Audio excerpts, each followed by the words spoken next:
اس کا شعور نہیں رکھتے۔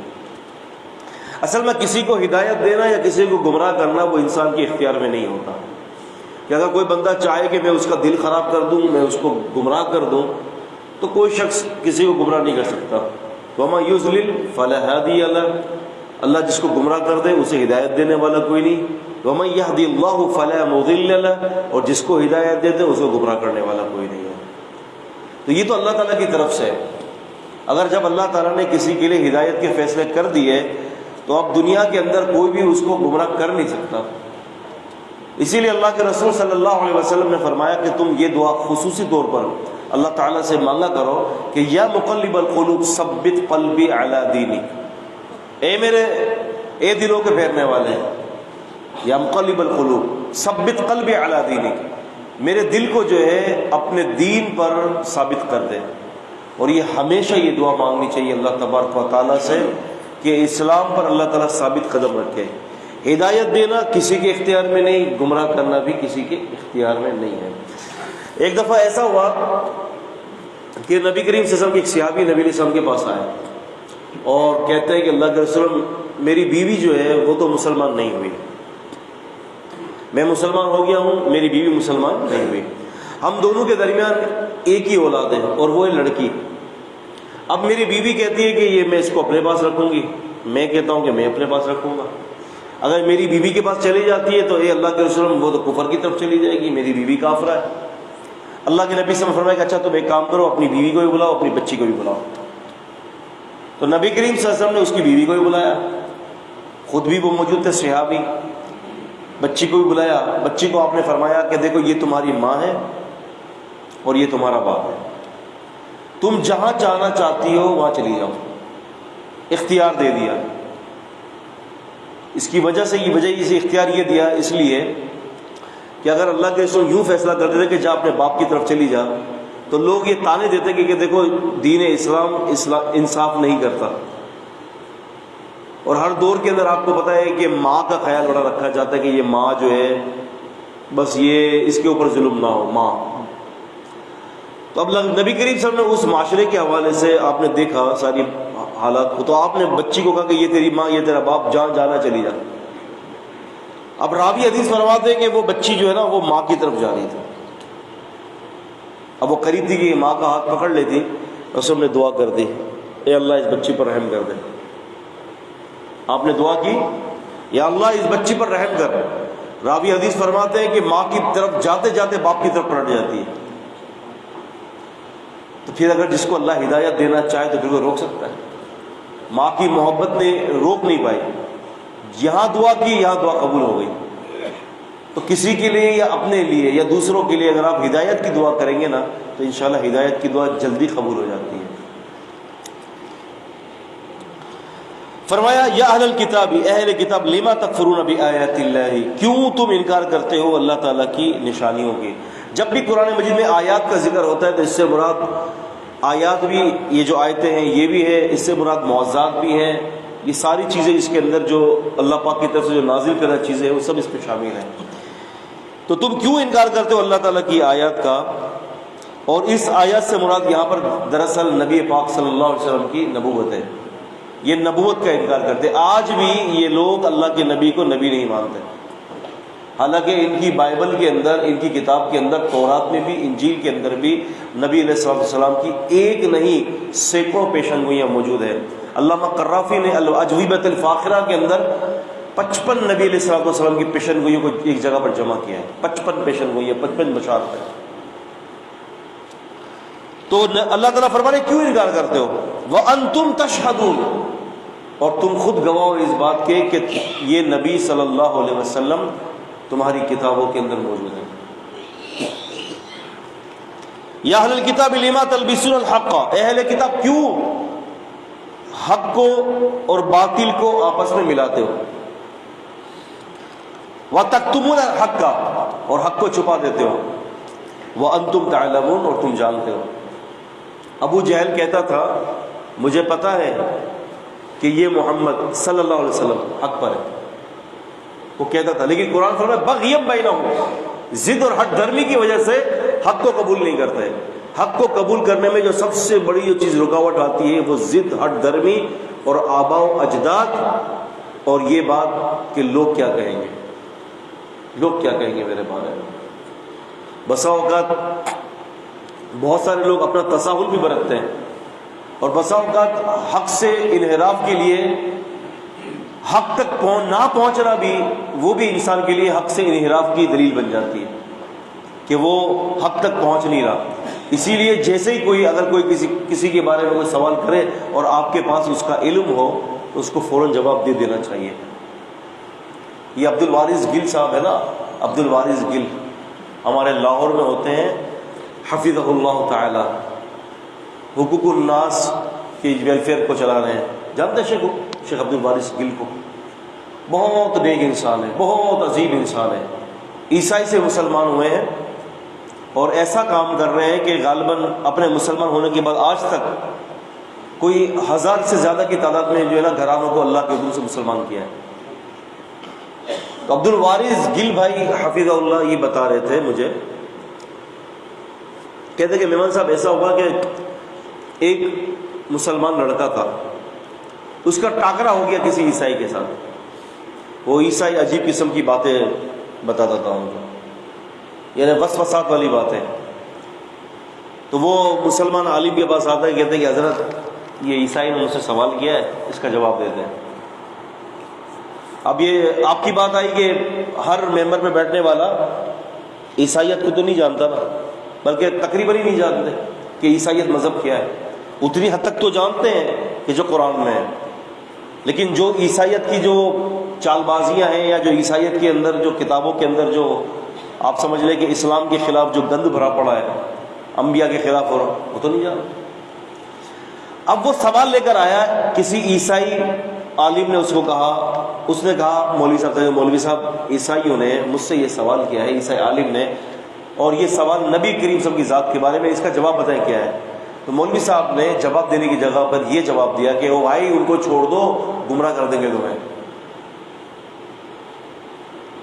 دوبارہ پھر ملاقات ہوئی اس عیسائی سے، یہ عبد الوارث گل بھائی نے بتایا مجھے۔ دوبارہ ملاقات ہوئی تو دوبارہ کوئی اعتراض کا ذکر کیا، تو ہوا یہ کہ دوبارہ وہ اپنے عالم کے پاس آ گئے، امام صاحب کے خطیب کے پاس، خطیب صاحب مسئلہ ہوا یہ ایک اور سوال ہے۔ کہا کہ حضرت نے تمہیں بتایا تھا نا کہ ان کے ساتھ مت بیٹھا کرو، گمراہ ہو جاؤ گے۔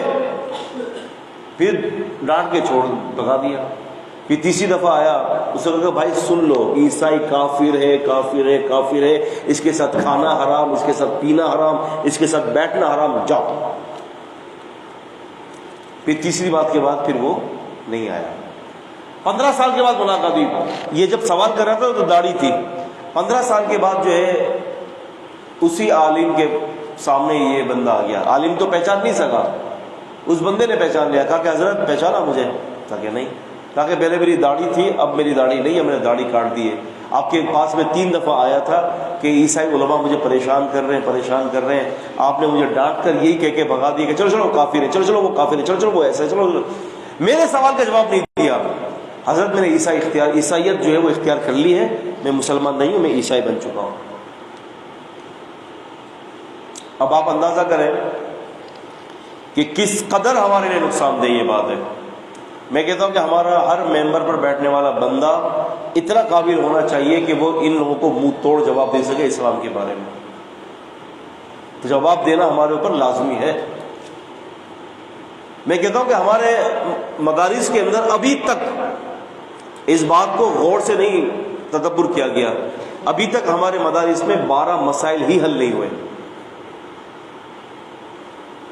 12 جو مسائل ہیں نا، ابھی تک اسی کو حل کر رہے ہیں، اسی پر مناظرے، محاضرے، مناقشے، اسی پر علماء تیار کیے جا رہے ہیں۔ میں نہیں کہہ رہا کہ یہ ضروری مسائل نہیں ہیں، یہ مسائل بہت ضروری، لیکن یار مگر کب تک صرف 12 مسائل کو ہی پوری پلٹن کو، پوری امت کو صرف 12 مسائل ہی سکھاتے رہو گے؟ ایک شیخ سے ملاقات ہوئی، ایک عالم دین وقت متخرج ہوا تھا، عالم ہی ہوتا ہے جو فارغ ہو جاتا ہے، کہتے ہیں کہ 2 سال تک شیخ میں نے نا رفع الذہن کے اوپر محنت کی ہے، مکتب میں بیٹھ کے کوئی مسئلے کو ہاتھ ہی نہیں لگایا۔ اب 2 سال رفع الذہن میں اس نے محنت کر لی۔ بھائی رفع الذہن میں تو اچھا خاصا کام ہو گیا ہے، اب کیا ضرورت ہے اتنا کام کرنے کی؟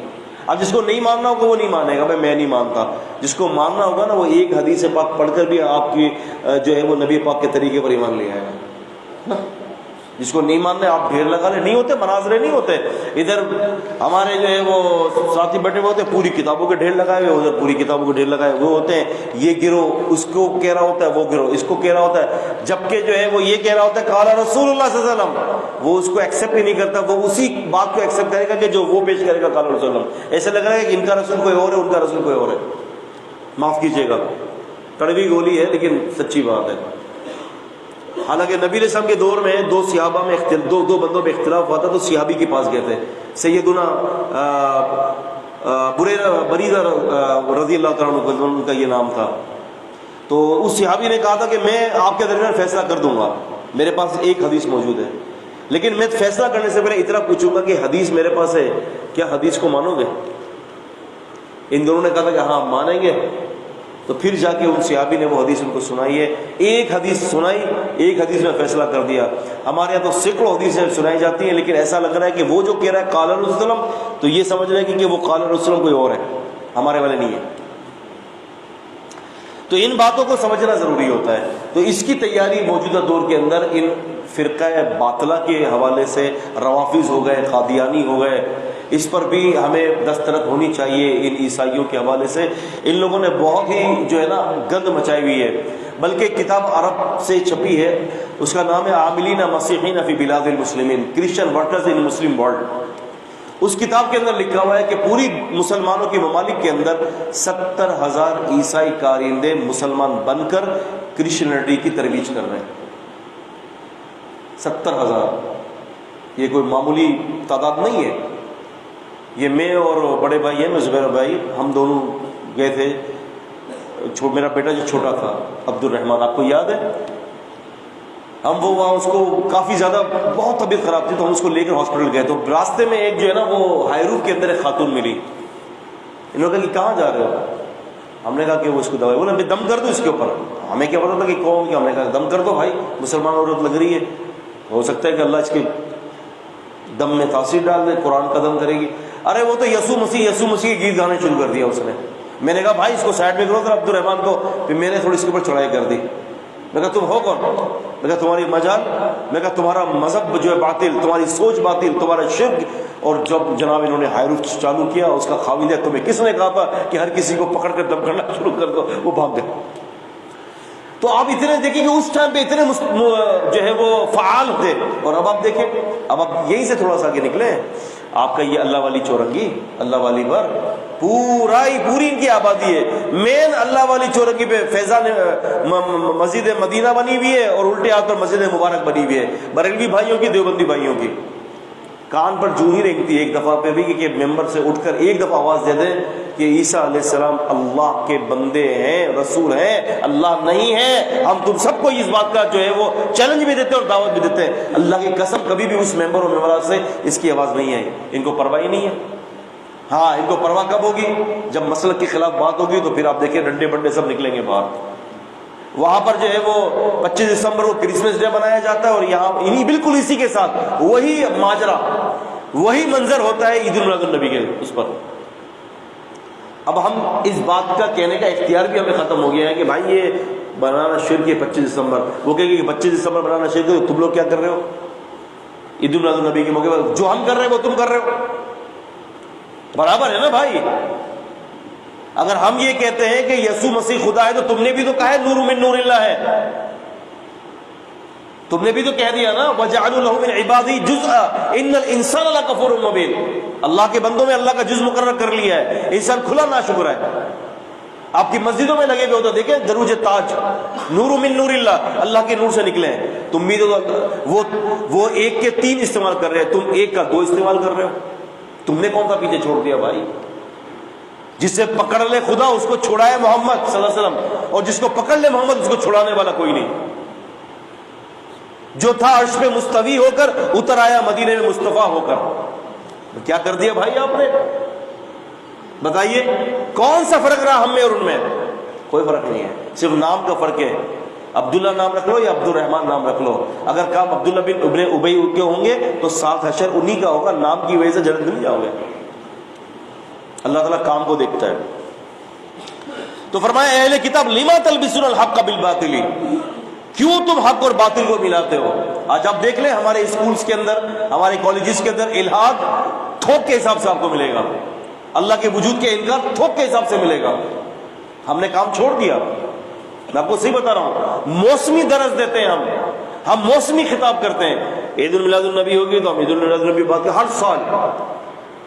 عید الاضحیٰ ہوگی تو بقرعید کے مسائل ہر سال. رمضان ہوگا تو رمضان کا ہر سال. ہمارے پاس 12 مہینوں کے اندر 24 مسائل کے علاوہ، 24 ٹاپک کے علاوہ ہمارے پاس کوئی اور ٹاپک نہیں ہوتا. الا ماشاءاللہ کچھ چند علماء ہیں جن کو اللہ نے نوازا ہے. میں سب کی بات نہیں کرتا، لیکن آپ دیکھیں موسمی محرم آئے گا تو کربلا پہ بات ہوگی بھائی، اس کے علاوہ بات ہی نہیں ہوگی. لوگوں کو اچھا ہر سال سناتے بھی ہو اور اگلے سال پھر نیڈ ہوتی ہے کہ یار اس موضوع پہ بات کرو. پچھلے سال جو سنایا تھا وہ کہاں گیا بھائی؟ بھول گئے.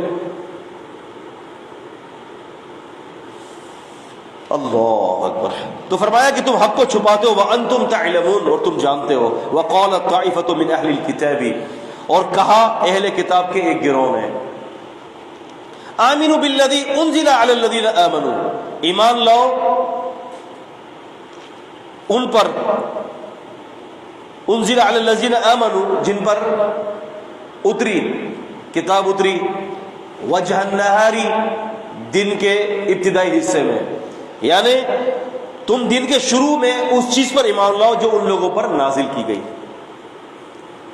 یہ منافقین آپس کے اندر پروگرام بنا رہے ہیں. کہتے کہ اگر مسلمانوں کے دل خراب کرنا ہے نا، کیونکہ وَرَأَيْتَ النَّاسَ يَدْخُلُونَ فِي دِينِ اللَّهِ أَفْوَاجًا، آپ نبی صلی لوگوں کو دیکھیں گے کہ جھوک در جھوک دین اسلام کے اندر داخل ہوں گے. اور ہو رہے تھے، پورے پورے قبیلے جھٹکے میں مسلمان ہو جاتے ہیں. لیکن اب یہ بات سمجھ میں نہیں آ رہی ان کو کہ اب روکا کیسے جائے. اب یہ پروگرام بنا رہے ہیں، ایک کام کرتے ہیں کہ ایک گروہ کو ہم مسلمان بنا دیتے ہیں اور وہ اسلام کے اندر داخل ہو، اور تھوڑی دیر کے بعد بولے بھائی ہمیں اسلام نہیں چاہیے، ہم بیزار ہیں اور باہر آ جاؤ.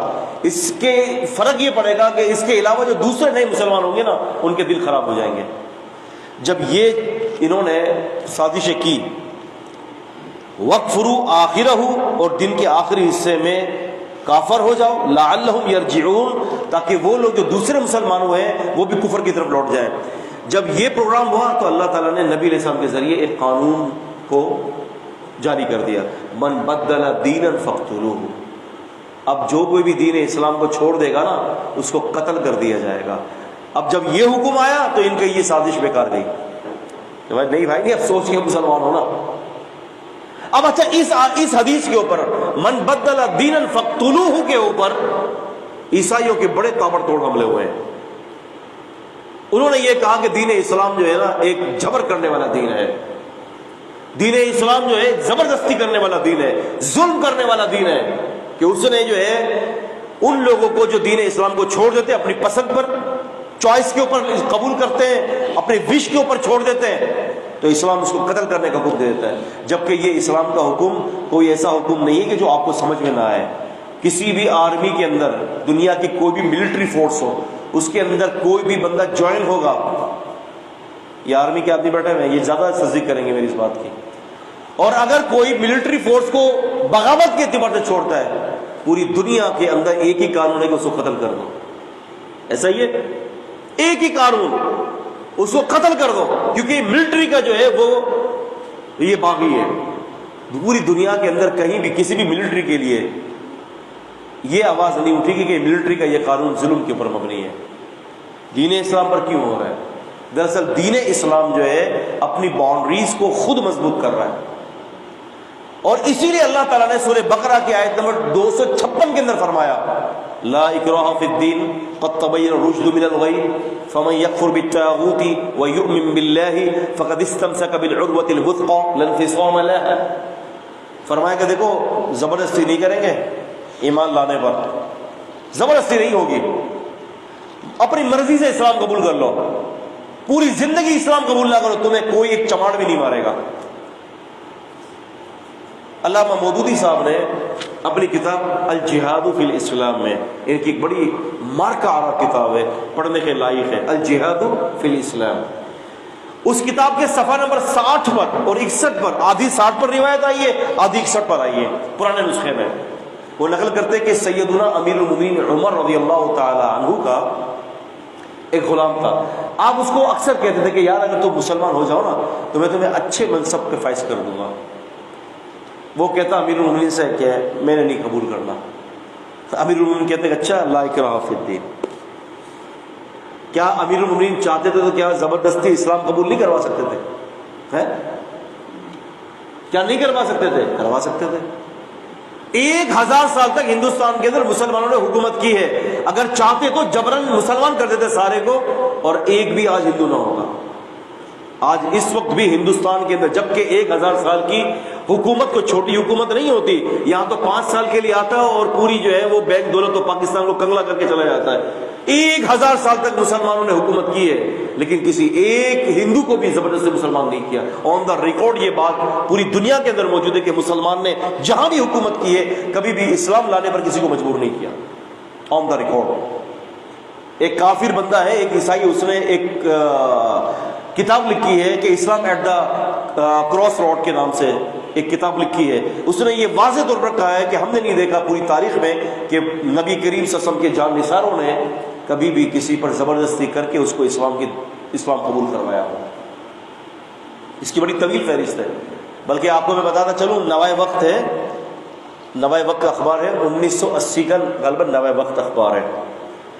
تو اس کی جو ہے وہ 29 جون کی خبر شائع ہوئی کہ برہمن ہندوؤں نے ہریجنوں کے ظلم سے تنگ آ کر 1300 ہندوؤں نے اسلام قبول کر لیا.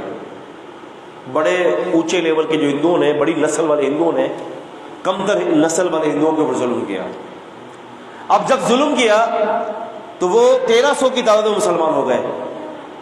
اچھا 30 تاریخ کو چھوڑ کر 1 جون کو نوائے وقت کے مطابق 1 جون کو یہ خبر شائع ہوئی کہ ان کو بلایا گیا اور ان کو بتایا گیا اور پوچھا گیا کہ کیا آپ کو کسی مسلمان نے مجبور تو نہیں کیا؟ انہوں نے کہا نہیں، ہمیں کسی مسلمان نے مجبور نہیں کیا. ہم نے اسٹڈی کی تو ہم نے عیسائیت کو بھی دیکھا اور ہم نے دیگر مذاہب کو بھی دیکھا. اگر معاشرتی، اگر ہمیں فنڈامنٹل رائٹس جو ہمارے بنیادی حقوق اگر کہیں ہمیں نظر آ رہے تھے تو وہ صرف دین اسلام میں نظر آ رہے تھے. ہم نے بغیر کسی جبر کے متعلقی بیس پر جو ہے ہم 1300 ہندوؤں نے اسلام کو قبول کرنے کو پسند کیا. 1300 کی تعداد کے اندر. امیر المومنین علی رضا کی دور خلافت تھی. اب یہ سنیے گا پھر ہم آگے چلتے ہیں. امیر المومنین علی رضا کی دور خلافت ہے اور ان کی خلافت کے اندر ایک یہودی پر امیر المومنین نے کیس دائر کر دیا. اور خود کون ہے اس وقت؟ امیر المومنین ہے. خود امیر المومنین ہے. اور قاضی کو یہ کیس لکھواتے ہیں کہ میری زرہ اس یہودی نے چوری کی ہے، مجھے شک ہے اس پر. قاضی نے کہا کہ امیر المومنین گواہ ہے؟ کہا کہ ہاں ہے. کہا کہ پیش کیجئے. کٹہرے میں لائیے. اپنے بیٹے کو اور اپنے غلام کو لے کے چلے گئے. کہا کہ جی امیر المومنین کون گواہ ہے؟ کہا کہ میرا بیٹا ہے. کہا کہ آپ کے بیٹے کی گواہی کل عدم. کہا کہ غلام اس کی گواہی بھی نہیں مانیں گے، ان دونوں کے علاوہ کسی اور کی گواہی لائیں. امیر المومنین اپنا کیس واپس لیتے ہیں اور مایوسی کے ساتھ گھر چلے جاتے ہیں. امیر المومنین ہے، حاکم ہے، اور وہ قاضی بھی دیکھو شاندار قسم کا قاضی بھائی، کہ یہ نہیں دیکھا کہ امیر المومنین سامنے کھڑے ہوئے ہیں. ان کو پتا ہے کہ علی فی الجنہ ہے. یہ بندہ زندگی پر جھوٹ نہیں بولتا، اتنا اللہ کا نیک بندہ ہے، نبی پاک صلی اللہ علیہ وسلم کے محبوب ترین شخصیات میں سے ایک شخصیت ہے. لیکن بات کہا کہ جی انصاف کا تقاضا یہ ہے کہ آپ کی بیٹے، باپ کے حق میں بیٹے کی گواہی قابل قبول نہیں، کسی اور کو لائے. یہودی نے دیکھا کہ ارے یہ کتنا انصاف، اتنا انصاف. یہودی نے کہا کہ ہاں میں نے ہی زرہ چرائی تھی، یہ زرہ واپس کرتا ہوں، اور اپنے گھر والوں کو لاتا ہے اور پورے اہل خانہ کے ساتھ نہیں، پورے قبیلے کے ساتھ مسلمان ہو جاتا ہے. کیسی خوبی ہے. اسلام دراصل شخصیت کے زور پر نہیں پھیلتا. اسلام کے قانون اتنے مبارک ہے کہ اس کے اندر اتنی پیاری خوشبو اور مہک ہے کہ وہ قانون آپ کو مجبور کر دے گی کہ آپ اسلام قبول کر لو. اب جب اتنا آپ کو فری ہینڈ چھوڑا ہوا ہے کہ آپ کی وش ہے، آپ کی لائق ہے، آپ کی چوائس ہے، مرضی، پسند، تو پھر اگر آپ قبول کرنے کے بعد بغیر کسی کے زور دیے آپ اسلام میں آ رہے ہو اور پھر آپ اسلام چھوڑ رہے ہو، تو پھر فرمایا کہ آپ ایسے بندے کو تو آپ لٹکا دو. کسی فیکٹری کو جوائن کرتے ہیں نا تو فیکٹری کو جوائن کرنے سے پہلے ان کے شرائط اور ضوابط کے آپ پابند نہیں ہوتے. جب فیکٹری کو جوائن کر لیتے ہیں نا پھر اس کے بعد ان کی کنڈیشنز، ان کی شرائط، ان کے ضوابط کے آپ پابند ہو جاتے ہیں. دین اسلام کا بھی یہی ہے، پہلے کچھ بھی نہیں ہے، جب آپ داخل ہوں گے تو اب اس کے شرائط کو آپ کو ماننا پڑے گا. زبردستی تو کی نہیں ہے آپ کو. چلے جی آگے. وَلَا تُؤْمِنُوا إِلَّا لِمَنْ تَبِعَ دِينَكُمْ. یہ کہتے ہیں کہ ایمان تم اسی کی بات ماننا جو تمہارے دین کی اتباع کرتا ہے، بخد یہودیت اور نصرانیت کے علاوہ کسی کی بات مت مانو. فرمایا قل، اے نبی صلی اللہ علیہ وسلم کہہ دیں، ان الہدی ہدی اللہ، ہدایت تو اللہ کی ہدایت ہے. ایؤتی احد مثل ما اوتیتم ایحاجوکم عند ربکم. اور فرمایا کہ جو کچھ تمہیں دیا گیا ہے اس جیسا کسی اور کو بھی دیا جائے گا. تمہیں اگر کتابیں دی گئی ہیں تو تمہارے علاوہ کسی اور کو بھی کتابیں دی جاتی ہیں. صرف ایسا ہی تھوڑی ہے کہ تمہارے پاس یہ رسول آئے ہیں، صرف ایسا تھوڑی ہے کہ تمہیں ہی کتاب دی گئی ہے. یا پھر تم قیامت کے دن اپنے رب سے جھگڑو. یہ جھگڑیں گے نا اللہ سے. اب یہ دیکھیں کہ ایک جگہ پر یہ کیا کہتے ہیں، ایک جگہ پر یہ کہتے ہیں کہ بھائی یہ تم مسلمانوں کو جو ہے نا یہ مت بتایا کرو کہ ہماری کتابوں کے اندر ان کے نبی کی پیشن گوئی موجود ہے. لیحاجوکم عند ربکم، تاکہ وہ تم سے تمہارے رب کے یہاں قیامت کے دن جھگڑیں. افلا تعقلون، کیا تم عقل نہیں رکھتے؟ پھر اللہ تعالیٰ جواب دیتے ہیں کہ کیا یہ لوگ جانتے نہیں ہیں ان اللہ یعلم ما یسرون وما یعلنون. اللہ تعالیٰ تو سب کچھ جانتا ہے جو یہ چھپائے اور ظاہر کر رہے ہیں. اللہ تعالیٰ سے کیا چھپائے گے. فرمایا قل ان الفضل بید اللہ، اے نبی صاحب فرماتے ہیں کہ فضل سارے کا سارا اللہ تعالیٰ کے ہاتھ میں ہے. یؤتیہ من یشاء، وہ جس کو چاہتا ہے اپنا فضل عطا کر دیتا ہے. واللہ واسع علیم، اللہ تعالیٰ بڑی وسعت والا اور جاننے والا ہے. یختص برحمتہ، وہ خاص کر دیتا ہے اپنی رحمت کو من یشاء، جس کے لیے چاہتا ہے. تم یہ کہتے ہو کہ نبوت صرف یہودیت اور عیسائیت میں رہے، نہیں، ایسی بات نہیں ہے. اللہ جس کے لیے چاہتا ہے اپنی رحمت کو خاص کر دیتا ہے. اگر اللہ نے نبی صلی اللہ علیہ وسلم کو، محمد صلی اللہ علیہ وسلم کو چنا ہے تو یہ اللہ کا فضل ہے ان کے اوپر کہ اللہ نے ان کو چن لیا. واللہ ذو الفضل العظیم، اللہ تعالیٰ بہت فضل والا، عظمت والا ہے. ومن اہل الکتاب، اور اہل کتاب میں سے من ان تأمنہ بقنطار یؤدیہ الیہ، اہل کتاب میں سے ایسا بھی ہے کوئی کہ اگر آپ ان کو کوئی خزانہ بھی امانت رکھوائیں گے نا تو وہ آپ کو لوٹا دے گا. اللہ پاک کی شان دیکھے کہ اچھائی بھی ذکر فرماتے ہیں. ہمارے ہاں کیا ہوتا ہے پتہ ہے، اگر ہمیں کسی مسلک سے بغض ہے نا، خرابی ہے، ہم صرف اس کی برائی بیان کریں گے، اس کی اچھا بیان نہیں کریں گے. کسی جماعت کی اگر کوئی ہم سے ویر اور بغض ہے صرف برائی بیان کریں گے. بھائی اگر کوئی اچھائی ہے وہ بھی ذکر کر دیا کرو. یہ تو میرے اللہ پاک کا طریقہ ہے. جبکہ اللہ پاک کو یہ گروہ سخت ترین ناپسند ہے، یہود اور نصارہ. رسول فرمایا کہ لعن اللہ الیہود والنصارى اتخذوا قبور انبیائہم مساجدا.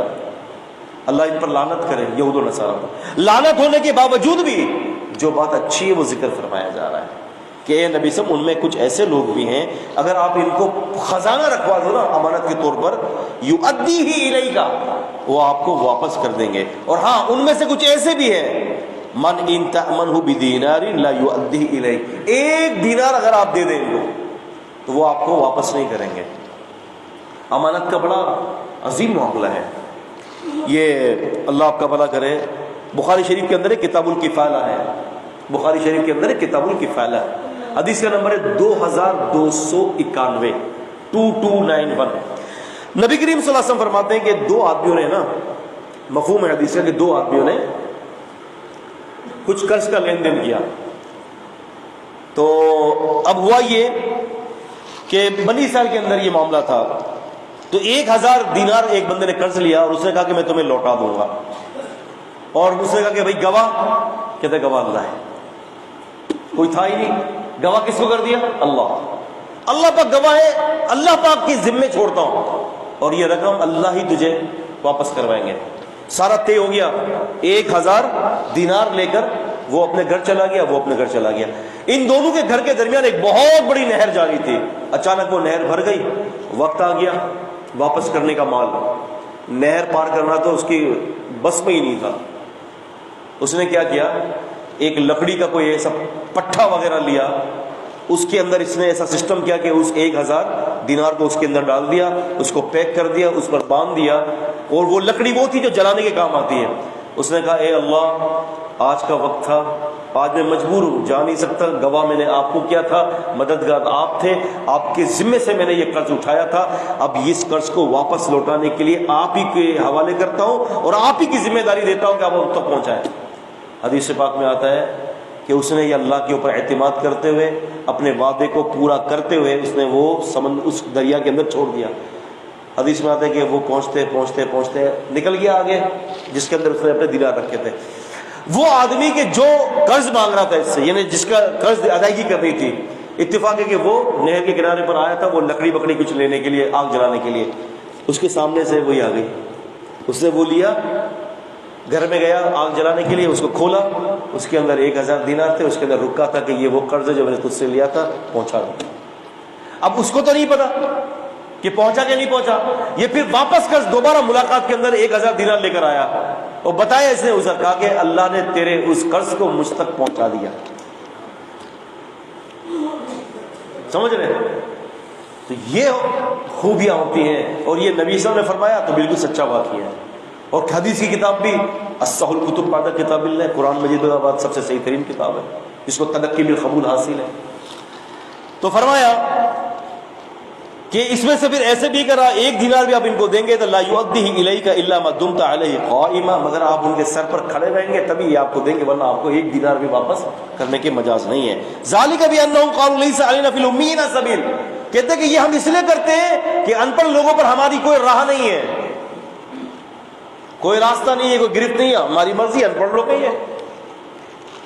فرمایا وَيَقُولُونَ اللَّهِ الْكَذِبَ، اور یہ اللہ پر جھوٹ باندھتے ہیں۔ بھائی کیا اللہ تعالیٰ نے کیا تورات میں انجیل میں یہ لکھا ہے کہ ان پڑھ لوگوں سے تم بری ہو، ان پڑھ لوگوں کا مال کھا لو، تمہارے اوپر کوئی گرفت نہیں ہے؟ کیا کہ اللہ نے لکھا ہے؟ فرمایا کہ یہ کیا کرتے ہیں، یہ اللہ پر جھوٹ باندھتے ہیں، وَهُمْ يَعْلَمُونَ، اور وہ جانتے ہیں۔ بلا ہاں، بلا کیوں نہیں، بلا ضرور کیوں نہیں، من اوفى بعہدہ، جو پورا کرے اپنے عہد کو، واتقا، اور ڈرے، فإن اللہ یحب المتقین، تو اللہ تعالیٰ بڑی ہی محبت رکھتے ہیں متقین سے، پرہیزگاروں سے اللہ پاک بڑی محبت رکھتے ہیں۔ ان الذین یشترون بعہد اللہ، بے شک جو لوگ جو ہے وہ کیا کرتے ہیں کہ خریدتے ہیں یا بیچتے ہیں، بعہد اللہ، اللہ کے عہد کے ساتھ، وایمانہم، اپنے عہد و پیمان کو۔ ایمان جب ہوتا ہے، الف کے نیچے زیر ہوتا ہے، کسرہ ہوتا ہے تو وہ یقین میں بدل جاتا ہے، الف کے اوپر جب زبر ہوتا ہے تو وہ عہد و پیمان میں بدل جاتا ہے۔ امام بخاری نے باب قائم کیا ہے، ایک بہت بڑا چیپٹر قائم کیا ہے، کتاب الایمان والنذر، یعنی عہد و پیمان اور نذروں کے باب کے بارے میں انہوں نے پوری کتاب قائم کی ہے۔ تو فرمایا کہ وایمانہم، اپنے عہد و پیمان کو کیا کرتے کہ بیچ ڈالتے ہیں، ثمنا قلیلا، تھوڑے منافع میں، اللہ کی آیتوں کو، ان الذین یشترون بآیات اللہ ثمنا قلیلا، تھوڑے منافع میں بیچتے ہیں اللہ کی آیتوں کو۔ اب تھوڑے منافع میں بیچنا کیا ہے؟ جھوٹے فتوے دینا۔ دیکھتے ہیں کہ جی فتویٰ دینا ہے، جھوٹا فتویٰ دے دیا، تحریف کر دی شریعت کے اندر، دین اسلام میں آیت کی تبدیلی کر دی، حدیث کی تبدیلی کر دی، جھوٹا فتویٰ دے دیا، رقم مٹول لی۔ ہمارے جتنے بھی ہیں نا حکمران، کسی نہ کسی کے مرید ہی ہیں۔ بے نظیر بھی تو جاتی تھی، یہ ہاتھ پہ تو ضامن تھا نا، امام ضامن، جھاڑو کھا کے آتی تھی اور ٹھپ جھاڑو مارتا تھا اس کے اوپر، پتا ہے، ایک جھاڑو کھانے کے 3 لاکھ روپے۔ کیا کمال کا پیر تھا بھائی، مار بھی رہے اور پیسے بھی لے رہا ہے۔ بڑے آپ کو ایسے ملیں گے، ان الذین یشترون، اللہ کی آیتوں کو بیچنے والے، اور ایسے ایسے لوگ ملیں گے کہ مگر لوگوں کے پاس تو حق اور باطل کا معیار ہی نہیں ہے۔ یہ آپ کا جیکب لائن کے اندر نا ایک ننگا پیر تھا، جیکب لائن میں بالکل برانا، نہ شلوار نہ قمیص، ہاتھ میں ڈبا ہوتا تھا اور ڈگ ڈگ ڈگ ڈگ ڈگ ڈگی بجاتا تھا۔ مر گیا، اچھا جی مر گیا، اب کیا کرے جی، اب مزار بنانی ہے، کیا نام رکھے، نام ہی پتہ نہیں ہے، وہ تو تھا ہی پاگل، ننگا تھا، لکھ دیا حضرت ڈبے شاہ بخاری، حضرت ڈبے شاہ بخاری۔ اچھا ایک پیر سندھ میں ہوتے ہیں، بہت رش ہوتا ہے، سٹے کے نمبر معلوم کرنے کے لیے ان کے پاس جاتے ہیں، سٹے کے نمبر، اور ان کی سٹے کے نمبر کیسے گالیاں ہوتی ہیں، وہ آپ کو اگر آپ کی ماں کی گالی دی تو سٹے کا نمبر یہ ہے، باپ کی گالی دی سٹے کا نمبر یہ ہے، آپ کو بہن کی گالی دی سٹے کا نمبر یہ ہے، آپ کی بیوی کی گالی دی بنانا کر دیا سٹے کا نمبر یہ ہے، آپ جائیں اور آپ کے منہ پہ تھوکے گا تو پھر سٹے کا نمبر یہ ہے، مرضی ہے اس کی۔ اب یہ کیا ہے کہ ماں کی گالی دے رہا ہے، باپ کی گالی دے رہا ہے، بیوی کی گالی دے رہا ہے، بچوں کی گالی دے رہا ہے، ننگی گالیاں دے رہا ہے، منہ پہ تھوک رہا ہے، ولی اللہ ہے، ولی اللہ ہے۔ گالی دینے والا ولی اللہ، شلوار قمیص کپڑے پہننے والا نہ پہننے والا ولی اللہ۔ کیا بتاؤں میں آپ کو؟ آپ نے نام سنا ہوگا یہ ناڑے والا پیر، سنا ناڑے والا پیر؟ وہ دور ایک ناڑا لٹکا ہوا ہوتا ہے، خواتین سے ناڑا ہوتا، اب وہ جاہل ہوتی تو وہ سڑک، اور اگر کوئی کہتی کیا کر رہے ہو بابا، وہ کہاں ہے بیوی، وہ کہاں ہے، یہ سب چلتا ہے کہانیاں حضرت۔ ابھی تو بیٹھے ہوئے خواتینوں مغرب بچے کو کیا آپ کو بولوں، آپ کو ابھی بتاتا رہوں گا تو پوری ہسٹری کتاب بن جائے گی۔ بڑیلا شریف سے کتاب آئی ہے انوار الحفیظ، پوری یاد کر کے بیٹھا ہوں قصے اور کہانیوں پر، ایسے ایسے وقت لوگوں کو وقت۔ اچھا یہ جھومتے ہیں، یہ آپ کے یہ نیو کراچی کے جو نا نالا اسٹاپ پر آئے تھے مولانا حقانی صاحب، کیا آئے تھے؟ مولانا حقانی صاحب ملتان سے آئے تھے۔ اس وقت کسی نے سوال کیا کہ مولانا صاحب ٹیلی ویژن دیکھنا جائز ہے؟ ٹیلی ویژن دیکھنا جائز ہے، شروع میں قرآن کی تلاوت ہوتی ہے اور آخری میں کیا ہوتی ہے؟ اللہ کی تعریف ہوتی ہے، اسی لیے ٹی وی دیکھنا جائز ہے۔ کیوں کہ سامنے ٹی وی کے اندر ریکارڈنگ چل رہی تھی، جائز تو کہنا تھا ورنہ مر جاتا۔ یہ مولانا حقانی صاحب ملتان کے، ریشمی لباس پہنا ہوا تھا، بڑے بڑے پھول پہنے ہوئے تھے، مولانا حقانی صاحب آ گئے، لوگ پیچھے پڑے ہوئے۔ ان للہ و انا الیہ راجعون۔ تو یہ وہ لوگ ہیں کہ جو اللہ کی آیتوں کو بیچتے تھوڑے منافع کے لیے۔ اب مسئلہ یہ کہ تھوڑا منافع کیوں کہا؟ بے نظیر صاحبہ جاتی تھی، ایک جھاڑو کے 3 لاکھ روپے دیتی تھی، 15-20 جھاڑو گئے تو اس کے تو ہو گئے، پورے سال کی کمائی ہو گئی، پوری درگاہ کا خرچہ نکل گیا، 50 لاکھ روپے تھوک کے حساب سے ہوتے۔ پھر تھوڑا یہ منافع کیوں؟ آخرت کے مقابلے میں تھوڑا منافع کہا ہے۔ اور فرمایا اولئک لا خلاق لهم فی الآخرۃ، یہ وہ لوگ ہیں کہ ان کا آخرت کے اندر کوئی حصہ نہیں ہے۔ ولا یکلمہم اللہ، اللہ ان سے کلام نہیں کرے گا۔ اسی لیے محدثین اکرام رحمہم اللہ جو ہے وہ بادشاہوں اور صاحب حکومت لوگوں کے پاس بھٹکتے بھی نہیں تھے۔ ان کو پتا تھا کہ ہم حکومت والے لوگوں کے پاس جائیں گے، حکمران کے پاس جائیں گے تو ایمان بیچنا پڑ جائے گا۔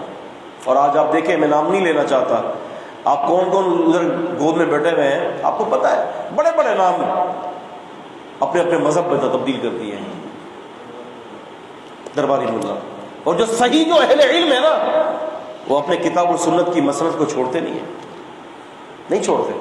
امام بخاری کا واقعہ آپ کے سامنے ہے رحمۃ اللہ علیہ۔ امام بخاری کے دور میں بخارا سے ان کے جو ہے وہ اس وقت کا جو صاحب حکومت تھا، اس نے کہا کہ امام بخاری سے کہ آپ میرے گھر پر آئیں، میرے بچوں کو پڑھائیں۔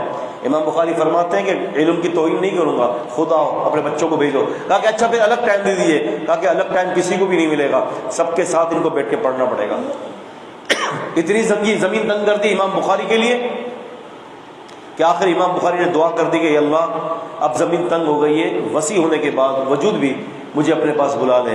خطیب بغدادی رحمۃ اللہ علیہ نے تاریخ بغداد میں امام بخاری کے ترجمے میں کہا ہے 1 مہینہ گزرا نہیں تھا، اللہ تعالیٰ نے ان کو اپنے پاس بلا لیا، 1 مہینہ نہیں گزرا۔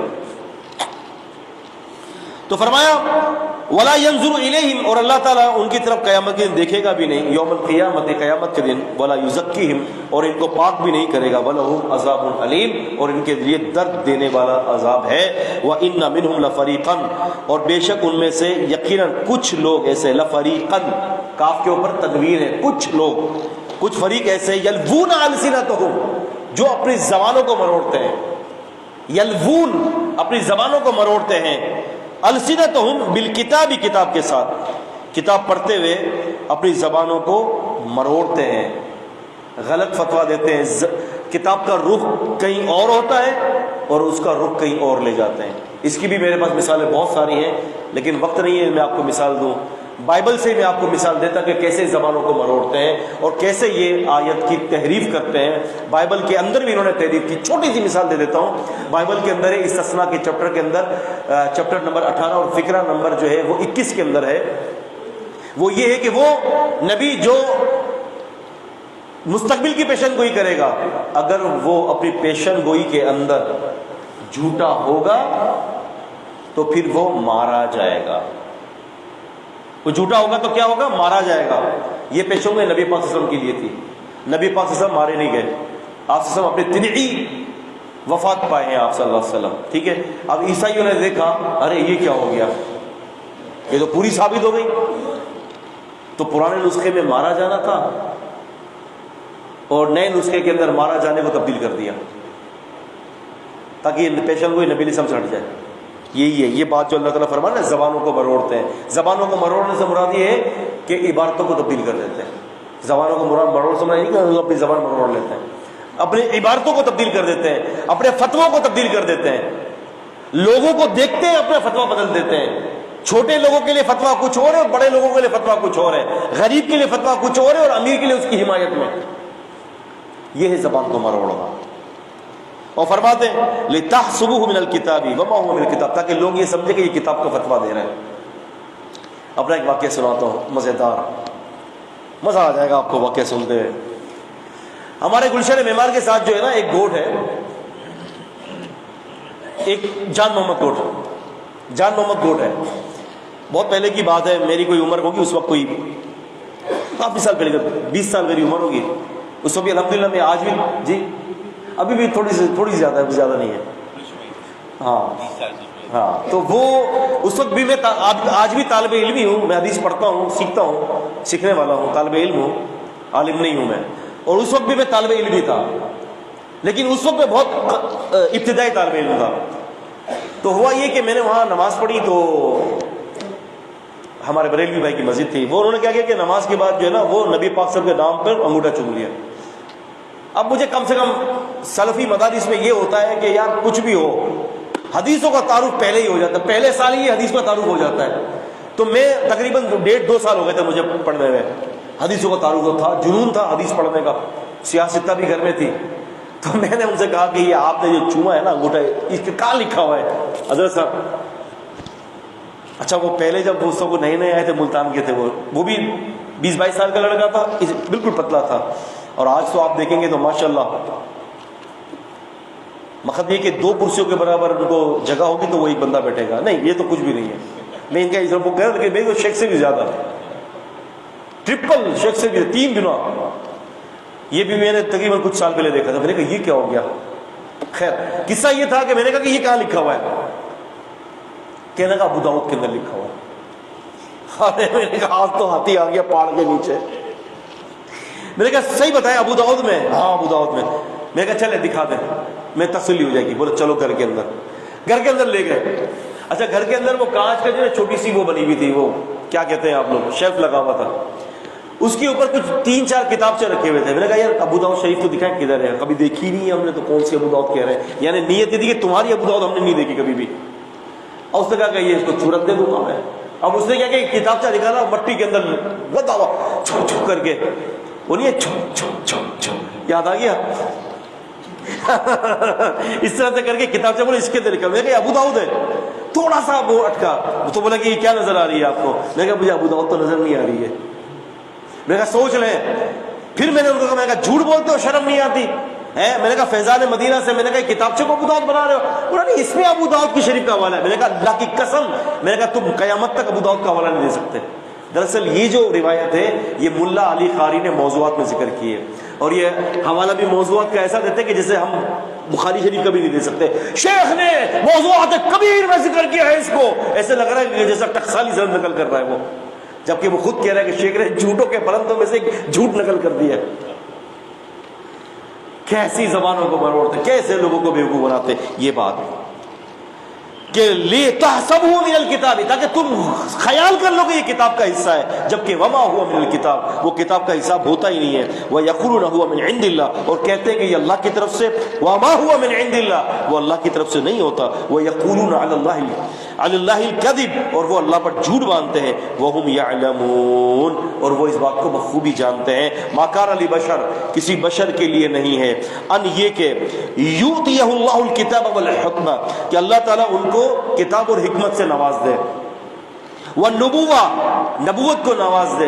کسی بشر کے بس میں نہیں ہے کہ اللہ اس کو نوازے. اس سے پتہ چلتا ہے کہ نبی خود نبی نہیں بنتا، اللہ کی عطا ہوتی ہے. اگر ہم یہ کہتے ہیں جتنے بھی یہ نبوت کے دعویٰ کرتے ہیں نا یہ نبوت کے دعویٰ کرنے والے خود دعوے دار ہوتے ہیں، تو ان کے کذب کے لیے یہی کافی کہ وہ خود دعویٰ کر رہے ہیں۔ نبی خود دعویٰ کبھی بھی نہیں کر سکتا۔ نبی پاک صلی اللہ علیہ وسلم آپ پر حالانکہ نبی نبوت اتر چکی تھی پہلی وہی، اور آپ گھبرا گئے تھے، اور ورقہ بن نوفل رضی اللہ تعالیٰ عنہ کے پاس گئے تھے اور کہا تھا کہ بھائی میرے ساتھ یہ پوزیشن ہے، امی خدیجۃ الکبریٰ رضی اللہ عنہ نے بتایا تھا، آپ کو اس وقت بھی نہیں پتا تھا۔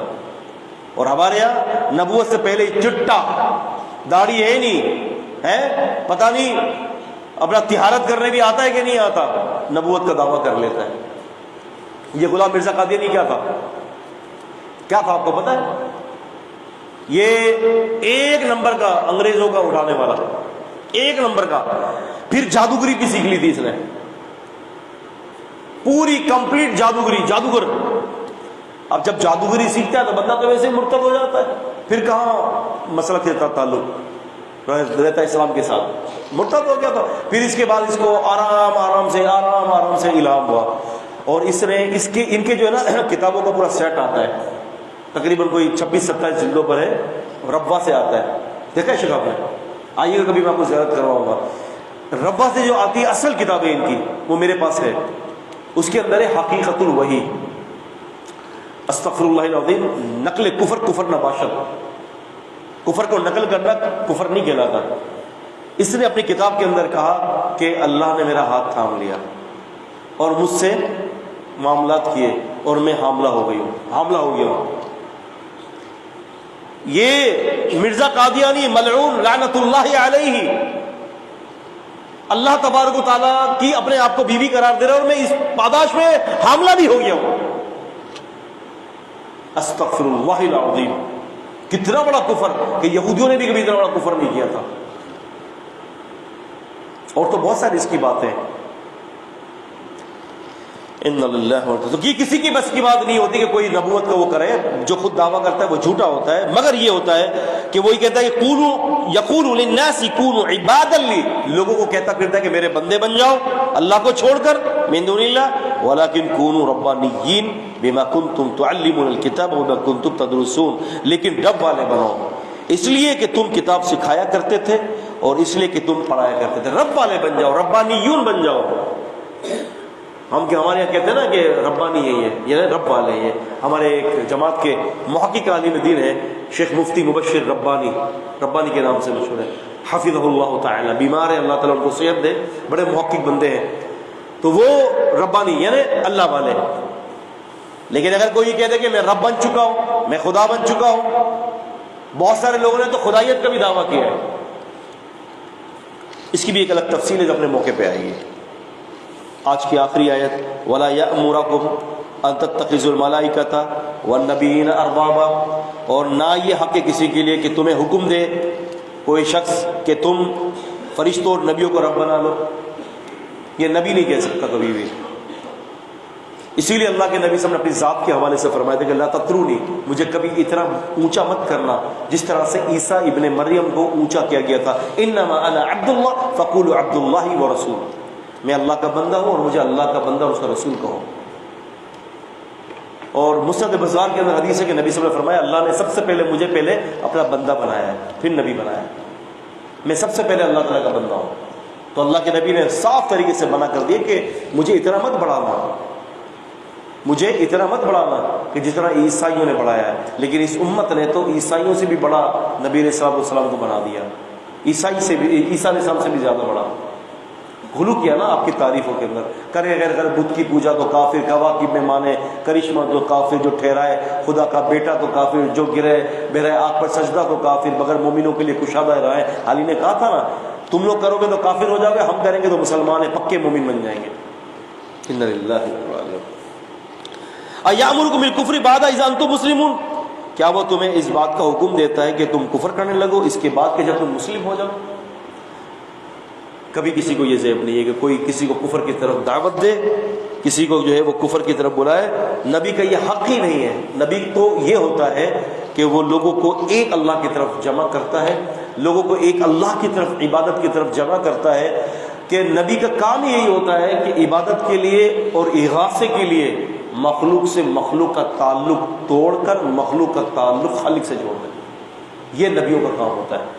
اور پھر امت کیا کہتی ہے حاذا شیء عجاب، یہ کیا عجیب بات کہہ رہا ہے، لات منات یغوث نصر سب کو ہم چھوڑ دیں، یہ عبد القادر جیلانی کو چھوڑ دیں، کالے پلے قلندروں کو چھوڑ دیں، جوہری کو چھوڑ دیں، بغدادی کو چھوڑ دیں، نظام الدین اولیاء کو چھوڑ دیں، ہیں ابو علی سینا کو چھوڑ دیں، سب کو چھوڑ دیں ایک اللہ کی طرف، یہ عجیب بات ہے۔ اللہ فرماتے ہیں کہ نبیوں کا کام ہی یہی ہوتا ہے کہ لوگوں کو لوگوں سے ہٹا کر اللہ کی طرف جوڑنا، اور جو لوگوں کو لوگوں کے ساتھ جوڑ رہا ہے کہ یہ تمہارا معبود، یہ تمہارا رب، تو پھر وہ نبی نہیں ہو سکتا، وہ تو جھوٹا بندہ ہوگا۔ اللہ تعالیٰ سے دعا ہے کہ اللہ تعالیٰ ہمیں ان باتوں پر عمل کی توفیق عطا فرمائے۔ الحمدللہ 80 آیتیں آج ہو گئی ہیں، 120 ہیں، روزانہ کی 40 آیتیں، 35-40 آیتیں اگر ہو گئیں انشاءاللہ 29ویں روزے تک ہم اپنے تفسیر یعنی سورہ آل عمران کی تفسیر کو مکمل کر لیں گے انشاءاللہ تعالی۔ سبحان